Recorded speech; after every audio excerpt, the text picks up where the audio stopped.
Welcome back to Learning with the Difference. News headlines for school morning assembly. First of all, national news.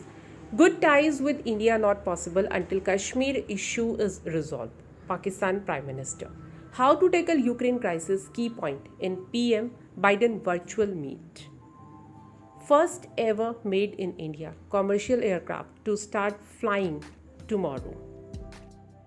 Huge cache of arms recovered in Assam's Kokrajhar. Assam Chief Minister Himanta Sharma appreciated the police effort. Yogi Adityanath, two deputies meet PM together for first time after UP polls. And now some international news. 24 dead in Philippines as tropical storm Maggie causes landslides, flooding. Neptune's unexpected temperature changes leave scientists in shock. Former Pakistan PM Nawaz Sharif is newly elected PM Shehbaz Sharif's brother.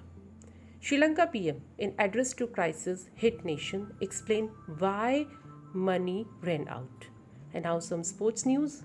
Italy freezed villa of Russian F1 driver Nikita Mazepin and father. Player like Jadeja should focus on his cricket. Ravi Shastri said this player should have become Chennai Super Kings captain after MS Dhoni. South Africa head coach Mark Boucher admitted off-field issues tough. And these news headlines are for 12th April. Thank you to all of you.